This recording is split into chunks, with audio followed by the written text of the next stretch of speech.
Shalom, everyone. Oh, shalom. I am quelling. I am so happy. I am so excited. I have with me on the telephone a star in the galaxy, a star in the heavens, and a star in all our lives. And better yet, a beautiful Jewish lady named Tovah Feldshuh, 4-time Tony nominee.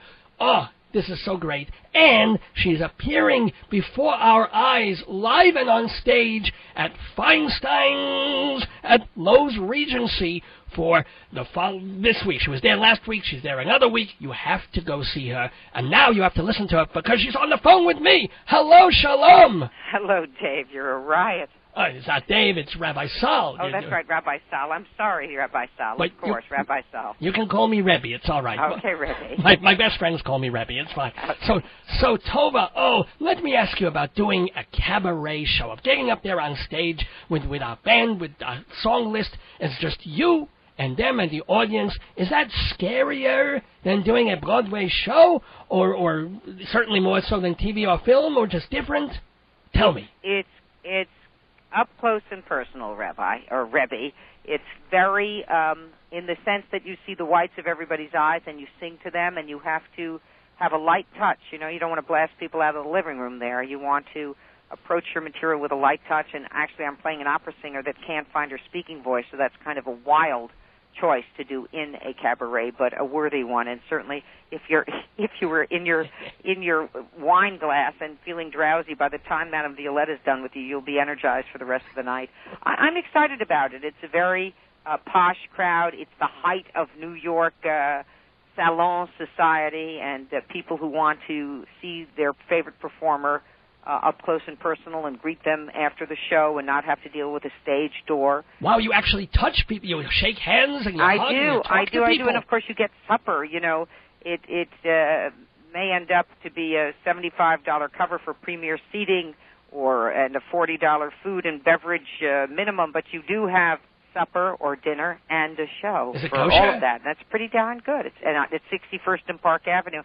It's the center of the chic area of the east side of New York. But do they have kosher meals for people who need them, do you think? Absolutely. They have vegetarian meals. I think they would do whatever they need to do. Well, and I love vegetables because it keeps me regular. They're fantastic. But it's great. Jewish people can go. The Orthodox can go. Actually, they can. I don't see why they couldn't. Exactly. And remember, it's at Feinstein's at Lowe's Regency on Park Avenue and 61st Street. I'll give the number right now so that we get that out of the way. Write it down, everybody.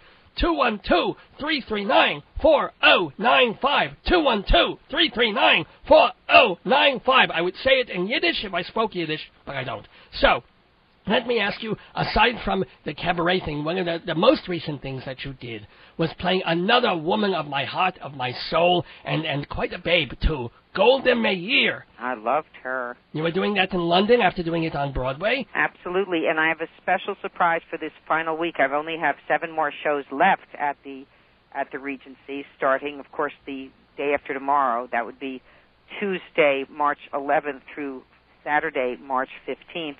If you call 212-339-4095 and mention the code GOLDA, 212-339-4095, and mention the code GOLDA when you're making your reservations, you will be the recipient of a 20% discount. Oh, this is... It's a good one, isn't it? Oh, and if you call twice, do you get 40%, or it doesn't work like that? No, I don't think it works that way. It doesn't work that way. But that's pretty cool, I thought, you know. That's nice. If you mention Golda, you get a nice discount. But talking about Golda herself, in doing that show, by the way, which is the longest running one-woman show in the history of Broadway. Right. Mazel tov. What did you learn about Golda that you didn't expect? What was surprising about this amazing woman? That she had lovers. Oh, well, yes. She was a bit of a slut, it's true. No, it was very interesting. She actually had a lot of integrity. I mean, when she knew it wasn't in the cards for her to stay inside her marriage to Morris, she ended the marriage, though she never ended the relationship. She adored him. That was very surprising to me. I also was delighted to learn, basically, she was a modest kid who never expected to be prime minister of the state. She really didn't. Her favorite position in the government was the Minister of Labor, where she could allot homes and help people build their dreams. Well, literally. she came from Milwaukee, right? I mean, who from Milwaukee thinks they're going to be the president of Israel? Come That's on. exactly right. Milwaukee. Maybe president of the Brewers, I don't know, but That's right. You're absolutely right. So, speaking of Golda, who did not do very well balancing personal and home life with her extraordinary career, you seem to have done all right as far as being able to balance being a star and all that with having a husband and kids and a mom and all. How do you do it? I have great parents. My father and mother were married for 63 years. Oh, mazel. Andrew Harris Levy, my husband's parents, were married for 63 years. So together they were married for 126 years. And I chose a great fellow. So I think even if Andy and I ever wanted to get divorced, we wouldn't have the vaguest idea how to do it. We don't have those muscles. It's a marriage for life, and we're going on our 31st year. March 20th, we'll be married 31 years, and we'll have known each other 32. So it's very, I'm very pleased about it. Very, very, very pleased. I think if you're married for love, love always returns. It will not betray you. And we have these two wonderful children, and both our mothers are alive. Andrew's mother is 90, beloved Clarice Levy, who drives and plays tennis, and my mother, Lily, is about to be 97 on April 18th. Yeah, she's fabulous. She's on email. She put herself through NYU as a secretary, so she still types about 70 words a minute. And she's a very clever, funny woman with great values, and that's how I have a husband and children along with a career. I think I was brought up in a household that if you couldn't bring up your children, you were nothing. So our kids are Amanda, who's 20, and she's a sophomore at MIT, majoring in physics, and Brandon, who's 24, who graduated from Harvard and then Oxford this year. He got his master's in financial economics this past year at Oxford. And he's working at Blackstone, doing very well. Well, Blackstone, the magician? What is Blackstone? Right. Blackstone is an investment firm. My So children are math people. They're math people. So should I do a shotgun thing? Are they married? Are they looking? No, nice no, Jewish they're kids here. not married. Their father married me when he was 33, so I think 24, Brandon is not even necessarily looking, though he does date, of course. Of course. And Amanda has a beautiful fella up at MIT, so we'll see where that goes. Oh, knocking. There we go. Sounds so lovely. Even though that I was also going to ask about the part of when you have to go on location somewhere, not for a day or two, but for perhaps weeks at a time. Doesn't that take a toll? How do you deal with all that? You negotiate transport back and forth. Andy and I don't like to be away from each other more than 3 weeks, so we rarely, if ever, are. And I usually negotiate a ticket for him, or frankly, we both worked all our life. We have funds, and what better way to spend money than with education or travel? That's the reason to spend money. So I'm going to play London with Golda's Balcony the 7th through the 28th, and my husband's coming over because we don't want to be away from each other more than 21 days. We really have rarely ever, if ever, done that, and that's the way to go, and that's the way we've kept it for over a quarter of a century. So that's what I do. And you call, you write, and you love someone. You stay inside your marriage. I enjoy it. I really enjoy him. He's very, very funny. He's very tolerant. I don't think it's an easy kettle of fish to live with an actress. What mixing metaphors here. But he's a doll. He's an attorney. Andrew's an attorney at Gibson Dunn and Crutcher.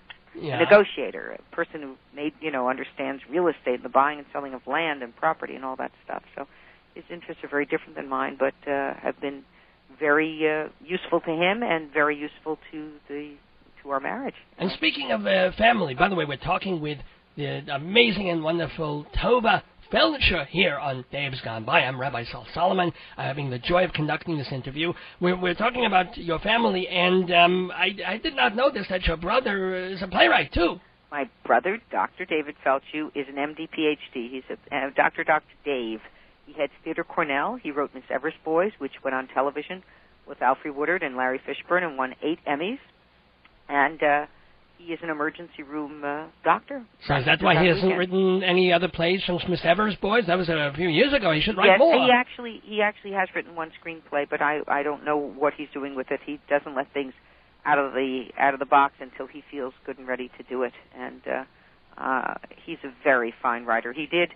In the inauguration of the new president of Cornell, he was the chosen speaker for that day, and that was great to see that on the webcam and not have to go up to Ithaca watch him, but able to watch it from my computer. Anything that keeps you from going to Ithaca is basically a good thing, I would have to say.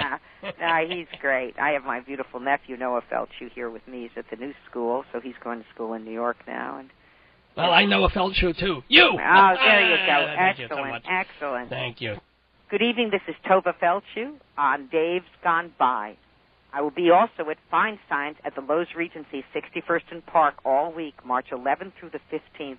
Dial 212-339-4095 for tickets. Now let's go to the early stages of your career, the beginnings of how you went to be. Now, I only found this from the Internet Broadway database, that at one point your name was Terry Sue. That's right. Look, I was born Terry name. Sue. That's Terry right. Sue. Rebbe, that's right. That's how I start out my act at Feinstein's. They go, ladies and gentlemen, it's Tovah Feldshuh. And I go, actually, I was born Terry Sue. I grew up in Scarsdale in a somewhat non-observant home. At school, I played parts like Anna Christie, and I never gave a thought to my ethnicity. So I became Tovah Feldshuh. My darling, glamorous Feinsteinites, won't you please call me Tovah, not Tuna, or Tootsie, or Tofu, or Toga, or Torah. So it's... well, I don't mind Torah. They can call you Torah. That would be totally call me fine. the book. You give me covet. Call me the book. Such honor. But, so what did make you reconnect with the Judaism aspect that you would pick a name that Hollywood might not find so appealing? Well, I was in college and fell for a fella who was not a boyfriend. I had a boyfriend who seriously hated the name Terry Sue, and he said, what else were you called? And I told him the truth. I was called Midge. Can you imagine? For midget. It's called Midge on the basketball team at Scarsdale, Quaker School, actually. Children are so kind. And I was called Tovah in Hebrew school. And that was my Hebrew name, and he went, Tovah. Now that's a name. And I took it on. For love of Michael Fairchild, I took on the name Tovah Feldshuh, and I never realized that changing my name would change the entire landscape of my life, and it did. And, frankly, maybe it was all for the better, because on one hand, I had to fight to perhaps play Katharine Hepburn and Three Queens of Henry VIII and Isabel in Measure for Measure, but I didn't have to fight to play the extraordinary Jewish roles that I've had the pleasure of playing, and then very often they presented breakthroughs in my career, from Yentl to the miniseries Holocaust, to the Prime Minister Golda Meir, to Kissing Jessica Stein, to A Walk on the Moon, where I played the mother-in-law of Diane Lane and the mother of Liev Schreiber, and I was Viggo Mortensen was in that movie, directed by Tony Goldwyn. So the moniker has brought me great luck, and in a way also given me my mission in life, my tikkun, if you will. So. What do you say your mission is then? Well, on an artistic plane, it is to break the image of the Jewish woman as being some kind of complaining, domesticated whiner, if you will. I mean, that's an unfortunate prototype that comes up when we watch some comedy shows and stuff like that, and really take any of those preconceived ideas about Jewish women and just blast them to smithereens, and let them see my take on the Jewish heroine, which I think is a very worthy journey as an actor when I get to play them. And then on a larger scale, because my name is Tovah Feldshuh, I've been tapped by every Jewish charity I know, and some from some of the Catholic charities too, to help raise funds, to help out, and I say yes whenever I can. So it's given me an adjunct to my career. A lot of charity work, which I think is lovely. I don't know if you can raise any money for the cause that I'm involved in. It's RWM, Rabbis with Mortgages. So, but there you go, Rabbis with Mortgages, and I'm Tovah Feinstein's. Maybe we can raise money for people to come give a scholarship to the up close and personal Tovah in a nutshell at Feinstein's this week. Tovah Feldshuh appearing at Feinstein's at Lowe's Regency, 540 Park Avenue. Let's give that number again, 212-339-4095 for tickets, 212-339-4095. If you'd rather do it on the Internet, you can go to ticketweb.com. Also, I'm sure there's information on your website, TotalTheater.com. Am I correct? Yes, of course there is. But remember, if this week you call 212-339-4095 and you mention the code GOLDA, you're the recipient of a 20% discount. Oh, I just love that. Yeah, I love no, we're hearing selling that. very, very well, but I think they want to crowd them in and put them on the rafters, so why not? The more the merrier. It's great. All have I. And let me ask, still going back, I mean, it was nice the way you answered the question about having the name change both being a positive thing about getting automatically some Jewish roles, especially early on. And then later on, certainly you were able to branch out and they see you as just an actress, not quote-unquote a Jewish actress. But have you ever experienced, do you think, any anti-Semitism in the business? Only by, it's very interesting, only by self-abnegating Jews. I have no trouble with the Christians. I have the Jews who don't want to be known as too Jewish. They tend not to cast a Tovah Feldshuh. They would prefer to make sure their work is known as universal. That's their excuse about it. So that's the only time I've met it. Without naming names, or feel free to name a name, no. Can you go into an experience of a specific one where that happened, where it was a role that you knew you would be like amazing for, and if your name were Terry Sue, O'Neill, you might have gotten it. Yes. I mean, there's one particular playwright who has a very big history in this country and in New York that prefers people, I won't say not of his faith, but of... who don't appear to be of his faith, or... That's correct. And mastering the role. And really has to... His arm has to be twisted, and on the occasions when he has hired the right gal for the right part, it goes right to the top. It's a very good idea. Very often the movies of that person, those successful as plays, have not made successful movies because of tremendous miscasting. Oh. Real miscasting. I think I know who you're talking about, but we won't name names. It's August Wilson, isn't it? No. Absolutely. It's August Wilson, no doubt about it. And I've always wanted to do African-American roles, and I'm having a terrible time getting those jobs. You know, in another 10 years, with the way casting is, I mean, they're doing Cat on a Hot Tin Roof on Broadway now. It's all black. Why not? That's right. Not only that, but in our lifetime, Dave, we have been this blessed country. It's not Dave, it's Rebbe. Rebbe, sorry, Rebbe. Oh, silly of me. I think that I have lived to see... an African-American and a woman running for President of the United States speaks very well for the United States. It's very, very exciting times for us. Well, it only took about 250 years, but all right. It took a long time. It took a long time and a lot of pain, but... A change is going to come, as the song goes. That's right. It is. It's coming. Speaking of things that might be coming up, are there roles that you have always wanted to play in the theater, or perhaps on film or TV, that you think you're going to or really would love to but haven't had the chance to? I'd love to play St. Joan by Shaw, and I think that I still look young enough to do it, and the stage can be extremely kind. And the two big dreams I'd love to fulfill is to star again in a musical on Broadway and to do a TV series. I do a lot of concerts all over the world, and I'm so happy to bring that work to Feinstein's this week at 61st and Park at the Lowe's Regency. You are so good Saturday. at that. That's it. You better come one, come all, the 11th through the 15th, and then that's it.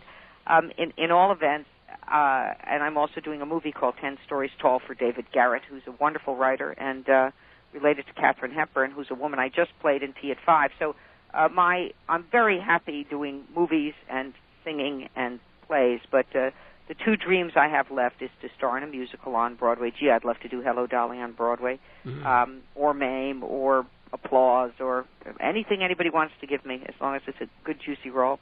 And I would love to do a TV series. I just was going up the Amazon River. I sang in the Manaus Opera House, and then I joined a ship, and on the ship was Ed Asner and Shirley Jones and Pat Neal. We did a Theater Guild cruise together, and that was a big thrill being with them. Is the Theater Guild still around? Yes, Marilyn and Philip Langner head it. They mostly run these yearly extraordinary Theater at Sea cruises, of which I was invited to participate this last month from February 20th to March 1st, and it just was fabulous. You do one concert on the boat, and the rest is a free ride, and you see extraordinary places. Went to Devil's Island, where Alfred Dreyfus had been incarcerated when he was wrongly accused of espionage in France in 1896. And I got to sing in the Manaus Opera House, and that was a big thrill. The acoustics were brilliant. And actually, I'm going to throw a softball question at you. Go ahead.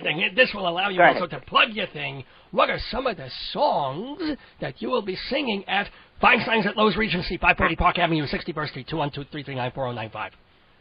fabulous. 212-339-4095. I'm starting to memorize it myself. I start the show with Call Me Tovah, not Tuna, or Tootsie, or Tofu, or Toga, Torah. It's all about my name. It's a play on my, Call Me Feldshuh, not Toshu, or Footsie, or Felsen, or Freilach, which is a dance that's like the Hora. Don't forget the Torah. You mentioned the Torah. That's right, and it's written by Gerard Alessandrini, who writes Forbidden Broadway. So I'm doing that. I'm doing a rap song. I am finally playing a young African-American, actually half African, half Spanish, young street kid who does a rap number. I'm singing Old Black Magic in a brilliant, sexy arrangement by Fred Wells. On a clear day, rise and look around you, and you'll see who you are. That's my encore. It's beautiful, beautiful arrangement by Fred Wells. I sing from Neverland because I mean from Peter Pan, because I did play Peter Pan at the Municipal Opera House in St. Louis. So, I know a place where dreams are born and time is never planned. That beautiful, beautiful song. I quote Shaw. I quote E.E. Cummings. I play a wonderful character, Grandma Ada from the Bronx, who clearly was related to the Rebbe. She's related to the Rebbe. Lovely. She wanted to be an actress and never did, and instead she cooks, she cleans, she mops, she sews, and she... Really? Do you have her phone number? Absolutely. Yeah, my wife Miriam Levy does Walton Avenue in the Bronx. That's where she lives. And let's see, I play Maria Christina Edwina Burgasma, also a perfect Park Avenue debutante who gets felt up in the subway and sings, "He touched me. He put his hand there, and then he touched me. I felt a certain tingle when he touched me." Well, it's all in good fun. Oh, I know. I'm fine with that. And then I even play a radio show host. Really? Good morning and welcome to Kaddish and Coffee, also known as Morning in the Morning. This is WYOY, Yoy, 24 hours, all depression, all the time. I'm Sylvia Chronic. I hope you're miserable. I would listen to that 24/7, Absolutely. You should come meet Sylvia Chronic. She's hilarious. She's just hilarious. Do you write the material, or do you have writers? I write some of the material, but some of the best material I have is by a writer named Larry Amorose. Larry Amorose. Oh, he's a comedian. I've heard of him. He's a comedian. His name means love. He's brilliantly gifted. Sylvia Chronic is definitely his. Grandma Ada was written by the great Rick Mitz. I mean, I write in concert with these guys, but I couldn't write without them. Rick Mitz, I used to improvise, and he would organize, but he also came in with his own ideas. And Sylvia Chronic is completely written by Larry Amorose. He also wrote Maria Cristina Edwina Burgasma Alsop and Maria Conchita Gonzalez de Moreno, who is Miss Subways. So he really was very instrumental in a lot of the laughs that we have in the show. And then I wrote a big unit on Gershwin, based on the ideas of Jack Gottlieb. And Gershwin had a big unit? What was this? Big unit for Gershwin, based on the ideas of Jack Gottlieb, who wrote Funny, It Doesn't Sound Jewish. And I show how... Baruch Hu Es Hashem Hamvorah, Baruch Hashem Havarach Le'olam Voed. I show how... That's catchy. Right. Those tunes that Gershwin heard as a young Jewish kid, both in Russia and New York, Baruch Hu Es Hashem Hamvorah, it ain't necessarily so. Oh. Baruch Hashem Havarach Le'olam Voed, it ain't necessarily so. So the things that you're liable to read in the Bible. Gewalt, I never made that connection. How about that one? Oh, my God. So I heard that in a lecture by my dear friend Jack Gottlieb, and I asked if I could rent that idea, and he said, yes, you may. So I wrote all about it, about my father's relationship with hearing Gershwin as a young guy at Harvard Law School in the 30s, and about how Gershwin melodies had rooted from certain Russian, Yiddish, and biblical roots, Hebrew roots. People, if you don't go to see Tovah Feldshuh at Feinstein's at Lowe's Regency, you're crazy. Because I can't wait to see the show, to hear these things. I'm going to end this amazing and delightful interview with one quote of yours. I'd like you to elaborate, if you may. You were quoted in an interview saying, "I love growing older. I love being in my middle years. I love often being the oldest one in the company because unless you're a total Philistine, you're afforded a certain respect." Is that how you feel? Yeah, no, it's true. America, for win, lose, or draw, the great capitalist society we live in, loves new cars, new TV, new this, new that. So thus, once a woman passes what is perceived to be their sexual prime, forgive me now, which is really erroneous since we all know, we're just sexy as hell till the day we die, Rebbe. I know I am. Nonetheless, if you're operating on all cylinders, whether it's the great Chita Rivera, whether it's Rita Moreno, whether it's the great Barbara Cook, who is 80 this year and still sings like a bird, Shirley Jones, who admittingly is 74 and is extraordinary. If you're operating on a high plane as you get older, you are cherished. Marion Seldes, I mean, these are cherished people. So I'm not such an ancient mariner, but I find that people, Viggo Mortensen would not let me carry my suitcases when I would come with a little teeny wheelie, to the set of Walk on the Moon. He would always carry my books for me, if you will. And I've been treated beautifully by people, and I don't know that I'll ever have this stage, but Hepburn calls it the beginning of her legend stage. She talked about going in her 50s, that it was the beginning of this mythology of the legend, which was ridiculous, but she had so much work behind her. She'd been a star in movies since she was 20 years old. So by the time she had finished 36 years in front of the screen, certain things began to weave around her. Likewise, though my coterie of exposure is much smaller, you're starring on Broadway for over 30 years, people... You have a. They want to hear your stories. That's what it is, Rebbe. Yes. They want to hear your stories, which brings me back to Feinstein, because what happens in cabaret is that you tell these personal stories. I tell a very personal story about my relationship with my father. Grandma Ada is very, very personal. It's a distillation of my family and all their values. So Grandma Ada says, reach for the stars. You reach for the stars, you may land on the roof. You reach for the roof, you never get off the ground. And that's a direct quote, actually, from a member of my family that I then put in Grandma Ada's voice. So I love my life. As I say in the act, I love Sophie Tucker. I do a whole Sophie Tucker unit, which is beyond the pale. It's wild.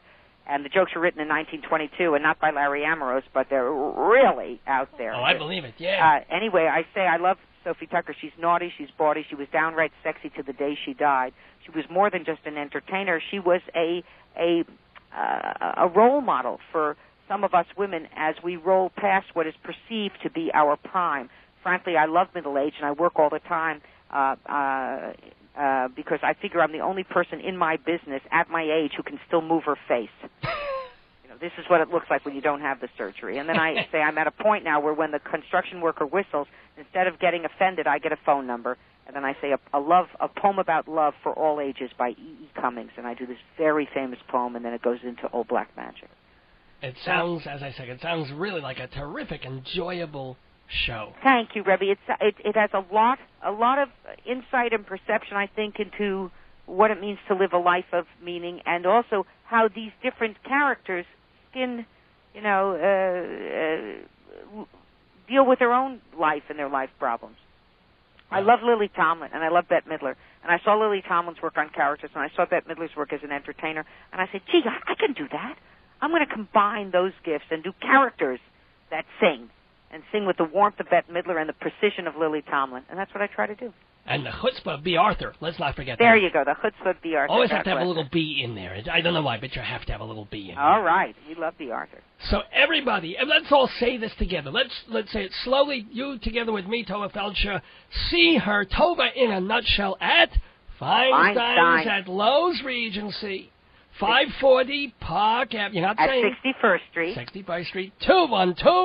212-339-4095. That's 339-4095. Or go to TovahFeldshuh.com, Feldshuh. Right. It's like Felds with a H on the end, Feldshuh.com, or Ticketweb.com. Everybody, you've got a whole week to see her. Don't wait till the last day. Just go tomorrow. The first day that she's doing it, go. Go. Tell them the Rebbe sent you. And what's that number to call for 20% off? Oh, you dial 212-339-4095, the same number for reservations, and all you have to say is Golda. All you have to say is Mention Golda. the code Golda. And they put the gold back in your pocket, and you still get to see the show. If you go on TicketWeb, they say, select the showtime you want by clicking the word buy next to the green ticket of the date and time of your choice, and then you enter the word Golda in access code. Myself, I personally would just call 339-4095, area code 212, and mention the code Golda. Let's see. I think we're pretty good here. We have this wonderful conversation. Did you remember to plug your cabaret show? I wanted to make sure we did that. Rebbe, I don't know. Should we do it again? One more time. It's playing through The 15th of March only. It's only this week now. Tuesday at 8:30, Wednesday at 8:30, Thursday at 8:30, Friday at 8 and 10, and Saturday, the March 15th at 8 and 10 at the Lowe's Regency, 540 Park Avenue at 61st in New York City. We could do this all night. Absolutely. I'm excited. Remember the special, 212-339-4095, and say the word Golda. And don't forget, also, if you like the show, you stay behind, you get to shake her hand, you get to tell her how wonderful she is, how beautiful she still looks, the amazing, the adorable, and the very talented Tovah Feldshuh. Tovah, thank you so much for joining me. Welcome.